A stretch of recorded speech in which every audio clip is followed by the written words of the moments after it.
Hi guys, மார்வலோட ஹிட்டான நம்ம Kevin Feige எம்சியூக்கான next 7 years பிளான variety கொடுத்த இன்டர்வியூல இது எல்லாத்தையும் ரிவீல் பண்ணிருக்காரு. ஒரு சைடு நம்ம எல்லாருக்கும் நிறைய அப்டேட் கிடைச்சிருக்கு, ஹாப்பியா இருந்தாலும் ஃபேண்டாஸ்டிக் ஃபோர் மூவி ரிலீஸ் ஆகிறதுக்கு இன்னும் 3 நாள் தான் இருக்கு. இந்த படத்தை பத்தி பேசி ப்ரோமோட் பண்ணாம எம்சியூக்கான நெக்ஸ்ட் 7 இயர்ஸ் பிளான் எதுக்கு ரிவீல் பண்ணிட்டு போடாதுன்னு தெரியல. நிறைய பேர் டிசியோட சூப்பர்மேனோட ஹிட்டை பார்த்து கெவின் ஃபேஜ் பயந்துட்டாருன்ற மாதிரிலாம் சொல்றாங்க. சூப்பர்மேனை பத்தி இப்போ சோசியல் மீடியால பேசி இருக்க சமயத்தில் மார்வலை பத்தி பேச வைக்கிறதுக்காக இந்த அப்டேட் கொடுத்துட்டு போயிருக்காருன்னு சொல்றாங்க. ஓகே, இது வேணா வாய்ப்பு இருக்கு. டிசியை பார்த்து கெவின் ஃபேஜ் பயப்படுறாருன்னு கேட்டா எனக்கு தெரிஞ்ச வரையும் இல்லைன்னு நான் சொல்லுவேன். என்ன சொன்னாலும் ஹாலிவுட்லயே இப்போதைக்கு நம்பர் 1 ஃப்ரான்ச்சைஸா எம்சியூ இருக்கு. 17 வருஷமா கஷ்டப்பட்டு பில்ட் பண்ண ஒரு மிகப்பெரிய சாம்ராஜ்யம் எம்சியூ கடந்த வருஷங்கள்ல டவுன்ஃபால்ல இருந்தாங்க தான். ஆனா அவங்க பண்ண தப்பு என்னன்றதை அவங்க தெரிஞ்சுக்கிட்டாங்க. இப்போ அது திருத்திக்கிட்டு இருக்காங்க. ஸ்டில் ஒரு நல்ல ரேட்டிங்ல நல்ல ப்ரொடக்ஷன் குவாலிட்டியில ஒரு படம் கொடுத்தாங்கன்னா அசல்ல 1 பில்லியன் மார்க் ரீச் பண்ணிடுவாங்க மார்வல். அடுத்து இப்போ டூம்ஸ்டேவும் சீக்ரெட் ஹவுஸும் மார்வல் இன்னும் வேற ஒரு இடத்துக்கு எடுத்துட்டு போவோம். அவங்களோட ஃபியூச்சர்ஸாக பிளான் இன்னும் நல்லா இருந்துச்சுன்னா இன்னும் நல்ல இடத்துக்கு போவாங்க. டிசி மார்வலுக்கு ஒரு டஃப் காம்படிட்டரா வளர்ந்து வருது நல்லா இருக்கும். 2 பேரும் போட்டி நல்ல படம் கொடுத்தாங்கன்னா இந்த ஃபேண்டமுக்கு ரொம்ப ஹெல்த்தியான விஷயமா இருக்கும். அது இல்லாம இப்போதைக்கு சூப்பர்மேன் டிசியோட ஒரு சூப்பர் ஸ்டார்ட்டா இருக்கு. இந்த ஒரு நல்ல டிசி ஸ்டார்ட்டை பார்த்து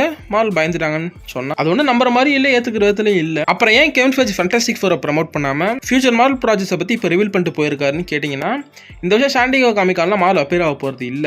ஐ மீன் எம்சியூ சம்பந்தப்பட்ட இந்த அப்டேட் அதில் வரப்போறது இல்ல. ஸோ இங்கே கெவின் ஃபேஜ் நிறைய அப்டேட் கொடுத்துட்டு போயிருக்க மாதிரி தான் எனக்கு தெரியுது பார்க்க. சரி, ஓகே, கெவின் ஃபேஜ் கொடுத்த அப்டேட்டை கிளியர்ட்டா பார்த்துருவோம். நம்ம எல்லாம் சொல்லிக்கிட்டு இருந்த மாதிரி சீக்ரெட் ஹவுஸ்க்கு அப்புறம் எம்சியூ ரீபூட் குள்ள போகுதுன்னு நம்ம எல்லாம் பேசிக்கிட்டு இருந்தோம். இன்னொரு அது நம்மளா தான் பேசிக்கிட்டு இருந்தோம். இப்போதைக்கு கெவின் ஃபேஜ் ஆமான்னு கன்ஃபார்ம் பண்ணிருக்காரு. After secret house MCU reset or reboot ஆக தான் போகுது. அந்த ரீசெட் விஷயம் எம்சியூ என்ன மாதிரி சேஞ்ச் பண்ண போகுதுன்னு சொல்லிட்டு அவரே சொல்லியிருக்காரு. ஃபர்ஸ்ட் இப்போ வரையும் இருக்கிற எம்சியூ இது கம்ப்ளீட் ரீசெட் பண்ணிடுவான்னு கேட்டா கிடையாது. இப்போ வரையும் இருக்கிற எம்சியூ ஆஃப்டர் சீக்ரெட் ஹவுஸும் அப்படியே தான் இந்த எம்சியூ இருக்க போகுது. அதுல இருக்கிற சிங்கிள் டைம்ல இருந்தா ரீசெட் ஆகும். அப்படின்னா அயன்மேன் அண்ட் கேப்டன் அமெரிக்கா மாதிரி ஐகானிக் கேரக்டர்ஸை இவங்க ரீகாஸ்ட் பண்ணிடுவாங்க. அதை கிட்டத்தட்ட கெவின் ஃபேஜ் கன்ஃபார்மே பண்ணிட்டாரு. Iron Man and Captain America recast பண்ணப்பட தான் போறாங்க. ரீகாஸ்ட் ஒரு விஷயம் எப்பொழுது நடக்கிறது தான். இப்போதைக்கு சூப்பர்மேன் ரீகாஸ்ட் பண்ணப்படலையா, டேவிட் கன்சர்ட் அஸ் சூப்பர்மேனை பெர்ஃபெக்ட்டா ப்ளே பண்ணிருக்கதான் கெவின் ஃபேஜ் சொல்லியிருக்காரு. அடுத்து இப்போதைக்கு புது ஜேம்ஸ் பாண்ட் யாருன்னு தேடிக்கிட்டு இருக்காங்கன்ற போது ரீகாஸ்ட்ன்றது எல்லா ஃப்ரான்ச்சைஸுக்கும் நடக்கிற ஒரு விஷயம் தான். அதே தான் எம்சியூல நடக்க போகுது. உங்களுக்கு ஃபியூச்சர்ல அயன்மேன் அண்ட் கேப்டன் அமெரிக்காக்கு படம் வரணும்னு எதிர்பார்க்கறீங்களா, இல்ல ஆர்டிஜேவும் கிறிஸ் எவன்ஸ் தான் இந்த கேரக்டர் ப்ளே பண்ணணும்னு நினைச்சீங்கன்னா அது ரொம்ப காலத்துக்கு நடக்காது. ஆர்டிஜேக்கு இப்போ வயசாயிடுச்சு, சம்பளமும் கூட கேட்பாரு. அவர் ரொம்ப காலத்துக்கு அயன்மேனை ப்ளே பண்ண வைக்க முடியாது. அதுவும் இல்லாம கிறிஸ் எவன்ஸுக்கும் ரொம்ப நாள் கேப்டன் அமெரிக்கான்ற ஒரே ரோல ப்ளே பண்றதும் போர் அடிச்சிடும். இவங்க இந்த ஓச்சி கேட்டா டூம்ஸ்டே அண்ட் சீக்ரெட் ஹவுஸ்ல எக்ஸ்பெக்ட் பண்றேன். அதுக்கப்புறம் இவங்க இருக்க மாட்டாங்கன்னு எனக்கு நல்லா தெரியும். அயன்மேன் அண்ட் கேப்டன் அமெரிக்காக்கு சொல்ல வேண்டிய கதைகளும் நிறைய இருக்கு. அதுக்காக ஆக்டர்ஸ் ரீகாஸ்ட் பண்ணி இந்த கேரக்டர்ஸ்க்கான லெகசியை எந்த ஒரு விதத்திலையும் வீணடிச்சிடாம ஒழுங்கா படங்கள் கொடுத்தா எனக்கு அதுவே போதும். புது ஆக்டர்ஸ் ரீகாஸ்ட் பண்ணி அயன்மேன் அண்ட் கேப்டன் அமெரிக்கா நீங்க பார்க்கணுமா, இல்ல அயன்மேனோட மேண்டில அயன்மேன் ரீப்ளேஸ் பண்ணுமான்னு நீங்க தான் முடிவு பண்ணணும். இந்த இடத்துல நான் சாம் கேப்டன் அமெரிக்காவை இதில் இழுக்க மாட்டேன். சாம் as a கேப்டன் அமெரிக்கா நல்லா தான் ப்ளே பண்ணிருக்காரு. அவர் எந்த விதத்துல நம்ம குறை சொல்ல முடியாது. காமிக் படி அடுத்த கேப்டன் அமெரிக்கா அவர் வந்திருக்காரு. ஆனா ஒரிஜினல் கேப்டன் அமெரிக்காவுக்கு சொல்ல வேண்டிய கதைகள் நிறைய இருக்கு. அது நம்ம கேப்டன் அமெரிக்கா ரீகாஸ்டிங் நடக்க தான் போகுது. சீக்ரெட் ஹவுஸ் வரையும் நம்ம சாம் வில்சன் கேப்டன் அமெரிக்காவை இருக்க போறாரு. எப்படி அவன் பெர்ஃபெக்ட்டா லீட் பண்றாருன்னு பார்ப்போம். அடுத்து தோரி ரீகாஸ்ட் பண்ணிடுவாங்கன்னு கேட்டீங்கன்னா தோரை ரீகாஸ்ட் பண்ண மாட்டாங்க. தோர் இப்போதைக்கு பிரைம்ல இருக்கிறதுனால தோர் ரீகாஸ்ட் நடக்காதுன்ற மாதிரி கெவின் ஃபேஜ் கன்ஃபார்ம் பண்ணிருக்காரு. கிறிஸ் எவன்ஸ் தான் தோரா ப்ளே பண்ண போறாரு ஆல்வேஸ். இதையும் தாண்டி கடைசி 3 ஃபேஸ்ல இன்ட்ரோடியூஸ் பண்ண ஆக்டர்ஸ் ரீகாஸ்ட் பண்ண மாட்டாங்க. இந்த 6 ஃபேஸ்ல வந்து எல்லா ப்ராஜெக்ட்டும் after secret Wars after reset எம்சியூக்கு கேனனா தான் இருக்கும். இதெல்லாம் தாண்டி எம்சியூ ரீசெட் ஆர் ரீபூட்ன்றது எதுக்கு நடக்க போகுதுன்னா எம்சியூல இன்ன வரையும் எக்ஸ்பேண்டறவங்க இல்ல.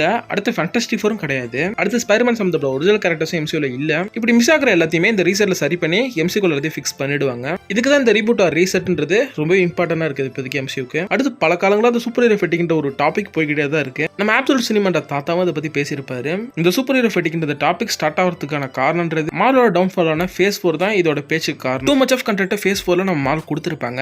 குவான்டிட்டியை ஃபோக்கஸ் பண்ணி குவாலிட்டியே இல்லாம அது லைட்டா ஆடியன்ஸை டயர்ட் ஆக்குச்சு. அதுக்காக இது சூப்பர் ஹீரோ ஃபெட்டிக்னு சொல்லிட முடியாது. கெவின் ஃபேஜ் சூப்பர் ஹீரோ ஃபெட்டிக்ன்றது ரியல் இல்லன்ற மாதிரி தான் சொல்றாரு. அவர் இதுக்கு எக்ஸாம்பிளா சொல்றது சூப்பர்மேனை தான் சொல்றாரு. கிரிட்டிக்ஸும் நல்ல ரிவ்யூ வாங்கியிருக்கு. பாக்ஸ் ஆஃபீஸ்ல இப்போ நல்லா பெர்ஃபார்ம் பண்றதுனால இதான் சூப்பர் ஹீரோ ஃபெட்டிக் இல்லன்றதுக்கு ப்ரூஃப்னு சொல்லிட்டு போயிருக்காரு. இந்த சூப்பர் ஹீரோ ஃபெட்டிக்னா என்ன, இதை பத்தி கிளியர் கட்டா செப்பரேட்டா நான் உங்களுக்கு ஒரு வீடியோல கவர் பண்ணி சொல்றேன். ஆஃப்டர் சீக்ரெட் ஹவுஸ் மியூட்டஸ் ஆக தான் நடக்க போகுது. அதுல வரப்போற புது எக்ஸ்மேன் படத்தை பத்தி நம்ம கெவின் ஃபேஜ் பேசியிருக்காரு. இந்த பல எக்ஸ்மேன் ஆக்டர்ஸை சீக்ரெட் ஹவுஸோட முடிச்சு விட்டுருவாங்கன்னு தான் நினைக்கிறேன். அது ஃபுல்லா யங்கான நியூ கேஸ்ட் இறக்க போறாங்க. ஏன்னா அடுத்த 10-15 வருஷத்துக்கு எக்ஸ்மேன் படங்கள் வரணும். அது யூத் ஓரியன்டட் ஃபோக்கஸ்டு படமா தான் இருக்குமா. இப்போதைக்கு இந்த படத்துக்கான ரைட்டிங்குமே போய்கிட்டு. இந்த படத்துக்கு யார் டேரக்டர் கன்ஃபார்ம் ஆயிருக்காருன்னா தண்டர்போல்ட்ஸோட டேரக்டரான ஜாக் ஸ்னைடர் இந்த படத்துக்கு டேரக்டர் கன்ஃபார்ம் ஆயிருக்காரு. இதை கெவின் ஃபேஜ் ஆஃபீஸில் கன்ஃபார்மும் பண்ணிருக்காரு. அடுத்து கெவின் ஃபேஜ் இன்னொரு விஷயத்தையும் சொல்லியிருக்காரு. நம்ம டெட்பூல் அண்ட் வுல்வரின் ஃபியூச்சர் ப்ராஜெக்ட்ஸ்ல அப்பியர் ஆவாங்க. இந்த டியோன்றது ஃபியூச்சர்ல அப்பியர் ஆவான்னு கெவின் ஃபேஜ் கன்ஃபார்ம் பண்ணிருக்காரு. இவர் டூம்ஸ்டே அண்ட் சீக்ரெட் ஹவுஸ் சொல்ற மாதிரி தான் தெரியுது.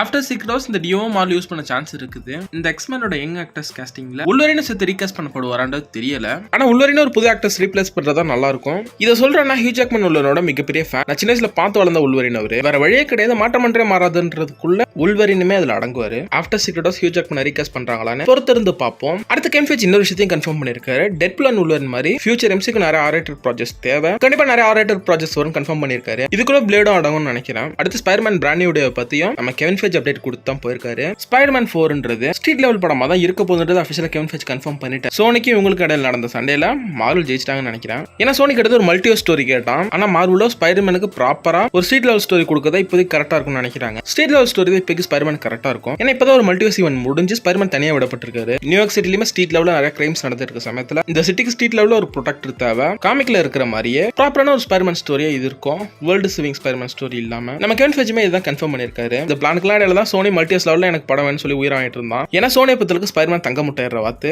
நார்மலான ஸ்பைடர்மேன் மூவி நல்லா கலெக்ட் பண்ணோம். அது 3 ஸ்பைடர்மேன் திருப்பி எடுத்துறதுக்கு ஆப்ஷன் இருக்கும்போது சோனி அதை வச்சு கல்லாக்கிட்ட தான் ட்ரை பண்ணுவாங்க. இப்படி ஸ்பைடர்மேன் கேட்டஸ் வச்சு காசம்பரிக்கு ட்ரை பண்ணி தான் ஒரு சினிமாட்டிக் வச்சு எடுத்து மூடிட்டு போயிட்டாங்க. அடுத்து இந்த படத்தோட டேனி டஸ்டன் கிரியேட் 8 இருந்து 9 காமிக் ஹவுஸ் எடுத்து வச்சிருக்காராம். இந்த படத்துல கண்டிப்பா comic to live action recreation scene இருக்க தான் போகுது. எல்லாரும் எக்ஸ்பெக்ட் பண்றது சிவில் வார்ல நம்ம பனிஷர் அடிப்பட்ட ஸ்பைடர்மேனை தூக்கிட்டு வருவாரு, அந்த ஒரு சீனை தான் ரீக்ரியேட் பண்ணுவாங்கன்ற மாதிரி சொல்றாங்க. பனிஷர் இந்த படத்துல இருக்கிறத கெவின் ஃபீஜ் அஃபிஷியலா கன்ஃபார்ம் பண்ணிட்டாரு. இந்த காமிக் அவர் ரீக்ரியேட் பண்றதுக்கான பாசிபிலிட்டி இருக்கு. வெயிட் பண்ணி பார்ப்போம். இந்த இடத்துல நம்ம ஜான் பர்ந்தால் பனிஷரை எப்படி பார்க்க போறோம்னு கெவின் ஃபீஜ் கன்ஃபார்ம் பண்ணிருக்காரு. நம்ம பனிஷர் பாண்டங்கள்ல பார்த்த மாதிரி ஆர்ரேட்டடா வரப்போறது இல்ல. அவர் கிட்டத்தட்ட பனிஷரை PG-13 மாத்தா இந்த படத்துக்குள்ள எடுத்து வர போறாங்க. பனிஷர் கூட இருக்க பிளட் அண்ட் ப்ரூட்டல்ன்ற விஷயம் இருக்காது இந்த படத்துல. அதுவே இப்ப அவருக்கு ரெடி ஆகிட்டு இருக்கு. பனிஷரோட ஸ்பெஷல் பிரசன்டேஷன் அது பனிஷரோட ஒரிஜினல் டோன்ல தான் இருக்கும். இப்போதைக்கு அதுக்கு ஷூட்டிங் போய்கிட்டு இருக்கு. இதெல்லாம் தாண்டி பனிஷரோட ப்ரூட்டாலிட்டி இந்த படத்துல காமிக்கணும். அது இந்த படத்துல வில்லனான சாவேஜ் ஹில் கிட்ட தான் அவரோட ப்ரூட்டாலிட்டி அவர் காமிக்கணும். அடுத்து MCU-க்குள்ள மைல்ஸ் மார்லஸ் எப்போ வருவாருன்னு சொல்லிட்டு கெவின் ஃபீஜ் அதை பத்தியுமே கேட்டிருக்காங்க. மைல்ஸ் மார்லஸ் இப்போதைக்கு MCU-க்குள்ள வர மாட்டாரு, அந்த கேரக்டர் இருந்து எங்களை தள்ளியே இருக்க சொல்லியிருக்காங்கன்ற மாதிரி கெவின் ஃபீஜ் சொல்லியிருக்காரு. யார் சொல்லியிருப்பா? சோனி தான் சொல்லியிருப்பான். நம்ம கெஸ் படி beyond the spiders secret Wars same இயர்ல தான் வரப்போகுது. பியாண்ட் தி ஸ்பைடர்ஸ் அங்க முடியா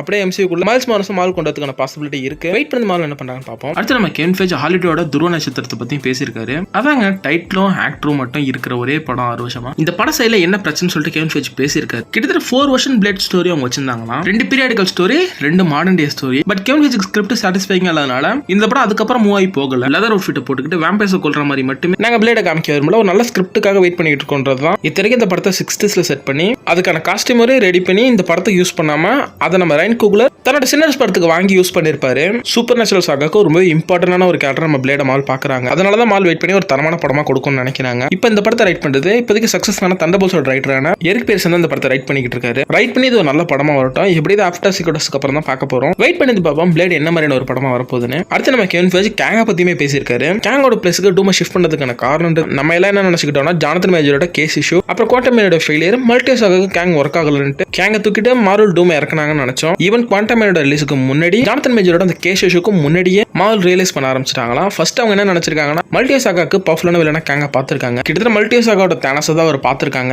ஆனா அதுக்கப்புறம் தான் மார்வல் ரியலைஸ் பண்ணிருக்காங்க தானஸ் அளவுக்கு ஒரு பயங்கரமான வில்லனா மல்டிவர்ஸ் ஆகாக்கு கேங் எடுப்படலன்னு. அப்பவே டூமை இறக்கலாம்னு டிஸ்கஸ் பண்ணியிருந்திருக்காங்க. அப்பவே ஆர்டிஜெட் டூமா ப்ளே பண்ண சொல்லி பேச ஆரம்பிச்சிட்டாங்களாம். இதெல்லாம் நடந்துகிட்டு இருக்கும் போது தான் குவாண்டம் மேனோ ஃபெயிலியர், அடுத்து ஜானத்தன் மேஜரோட கேஸ் இஷ்யூ நடக்க கேங்க மொத்தம் மால் கை கழுவிட்டாங்க. ஆக்சுவலி உண்மையா கேங் ஒர்க் ஆகாத வில்லன்னு பார்த்தோம்னா கேங் உண்மையாவே நல்லா ஒர்க் ஆயிருக்க வேண்டிய வில்லன் தான். அவருக்கு வாய்வாதத்துல கொடுத்த பில்டப் அளவு ஸ்கிரீன்ல காமிச்சிருந்தாங்கன்னா MCU-ல இருக்க பெஸ்ட் வில்லன் லிஸ்ட்ல அவர் வந்திருப்பாரு. கேங்க பில்டப் பண்ணதோ கடல் அளவுக்கு காமிச்சதும் ரோட்ல தங்கி இருக்க மழை தண்ணி அளவுக்கு தான் காமிச்சிங்க. கொண்டு வர எல்லா பிரச்சனையும் கொண்டு அப்புறம் என்ன பவர்ஃபுல்லான வில்லன்ற மாதிரியான கேள்வியை அடிச்சு வந்துட்டு கேங் ஒர்க் ஆகாம போனதுக்கான காரணம் மாலோட போர் எக்ஸிகியூஷன் தான். ஜானத்தன் மேஜரோட பர்சனல் இஷ்யூவும் தாண்டி அந்த மனுஷன் கேங்கோட பெர்ஃபார்மன்ஸ்ல வேரியன்ஸுக்கு வேரியேஷனை காமிச்சு பெர்ஃபார்மன்ஸ் தரம் பண்ணிருப்பாரு. அடுத்து கெவின் ஃபீஜ் இந்த மல்டிவர்ஸ் ஆகாவோட போஸ்ட் கிரெடிட்ஸை பத்தி பேசியிருக்காரு. எனக்கு தெரிஞ்சு இப்போ எந்த போஸ்ட் கிரெடிட்ஸுக்கும் நம்மளுக்கு ஆன்சர்ன்றது கிடைக்கல. எல்லா போஸ்ட் கிரெடிட்ஸுமே ஓப்பன் எண்டிங்கா முடிஞ்சிருக்கும். அதே எந்த ஒரு போஸ்ட் கிரெடிட்ஸ் நெக்ஸ்ட் வர ப்ராஜெக்டோட லிங்க் ஆகாது. இந்த போஸ்ட் கிரெடிட்ஸ் எப்ப ஆன்சர் கிடைக்கும் கெவின் ஃபீஜ் சொல்லியிருக்காரு. கெவின் ஃபீஜ் என்ன சொல்லியிருக்காருன்னா சில போஸ்ட் கிரெடிட்ஸ் இருக்கு சீக்கிரம் பதில் கிடைக்கும், சிலதுக்கு லேட்டா கிடைக்கும். ஆனா இது எல்லாத்துக்கும் ஆன்சர்ன்றது கிடைக்கும்னு சொல்லியிருக்காரு. ஏன்னா 2008 இன்க்ரெடிபிள் ஹல்க்ல பார்த்த லீடரை நம்ம 17 வருஷத்துக்கு அப்புறம் பிரேவ் நியூ வேர்ல்டுல பார்க்கலாம். எல்லா போஸ்ட் கிரெடிட்ஸுக்குமான ஆன்சர் ஃபியூச்சர்ல ப்ராஜெக்ட் வரும் கெவின் ஃபீஜ் கன்ஃபார்ம் பண்ணி தான் போயிருக்காரு. இன்ஃபினிட்டி சாகாவோட போஸ்ட் கிரெடிட்ஸ்ன்றது நெக்ஸ்ட் ப்ராஜெக்டோட கரெக்டா கனெக்ட் ஆகும். ஏன்னா வருஷத்துக்கு அதிகபட்சமா அவங்க 2 படம் தான் கொடுப்பாங்க அந்த சமயத்துல. அதனால அதை தான் லீடா வச்சாகணும். நம்ம மல்டிவர்ஸ் ஆகா நடக்கிற இந்த ஒரு சமயத்துல மார்வலோட அந்த வேர்ல்டு மிகப்பெரிய எக்ஸ்பேண்ட் ஆயிடுச்சு. ஒரு ப்ராஜெக்டோட போஸ்ட் கிரெடிட்ஸ்ன்றது அதோட சீக்வலுக்கு தான் அது உதவும். எக்ஸாம்பிளுக்கு இட்டர்னல்ஸோட போஸ்ட் கிரெடிட் சீன் இட்டர்னல்ஸோட சீக்வலுக்கு தான் லீடா அமைஞ்சிருக்கும். அதே மாதிரி 11th Thunderோட போஸ்ட் கிரெடிட் சீன் தோர் 5க்கு தான் லீடா அமைஞ்சிருக்கும். இப்படி ஒவ்வொரு போஸ்ட் கிரெடிட் சீனும் அந்த ப்ராஜெக்ட்டுக்கு சீக்வல் லீடா அமைஞ்சதுனால infinity saga post credit scene பார்த்த ஆடியன்ஸ்க்கு இது ரொம்ப புதுசா இருந்ததுனால இதுக்கான ஆன்சர்லாம் இப்பதான் வரும்ன்ற ஒரு கொஸ்டின் அவங்களுக்குள்ள வந்துட்டு இந்த மல்டிவர்ஸ் ஆகா அந்த ஒரு சில போஸ்ட் கிரெடிட்ஸ் தான் மல்டிவர்ஸ் ஆகாக்கு கனெக்ட் ஆகும். அடுத்த கெவின் ஃபீஜ் என்ன கேள்வியுமே கேட்டிருக்காங்க. இட்டர்னல்ஸ் முன்னாடி எப்ப MCU-ல ரிட்டர்ன் ஆகும்னு கேட்டது ஸ்பெசிஃபிக்கா எந்த ஒரு ப்ராஜெக்டோட நேமையும் நம்ம கெவின் ஃபீஜ் சொல்லல. கெவின் ஃபீஜ் சொன்னது போஸ்ட் எண்ட் கேம்க்கு அப்புறம் இன்ட்ரோடியூஸ் பண்ணப்பட்ட எல்லா கேரக்டர்ஸும் கேரக்டர்ஸும் ஃபியூச்சர் மூவிஸ்ல வருவாங்கன்னு கெவின் ஃபெய்ஜ் கன்ஃபார்ம் பண்ணியிருக்காரு. ஸ்பெசிஃபிக்கா இந்த சீக்வலே அவர் கன்ஃபார்ம் பண்ணல. எதனாலும் தெரியல. இட்டர்னல்ஸ் 2 மூன் நைட் சீசன் 2 வருதான்னு வெயிட் பண்ணி பார்ப்போம். கெவின் ஃபெய்ஜ் நிறைய விஷயத்தை பத்தி பேசியிருந்தாரு. அதுல இம்பார்ட்டன்ட் அப்டேட்ஸ் மட்டும் தான் நான் கவர் பண்ணிருக்கேன். ஏதாச்சும் நான் மிஸ் பண்ணியிருந்தா நான் ஷார்ட்ஸ்ல கவர் பண்றேன். இதோட நான் இந்த வீடியோ முடிச்சுக்கிறேன். நெக்ஸ்ட் ஒரு நல்ல வீடியோ சந்திப்போம். Tata, bye guys.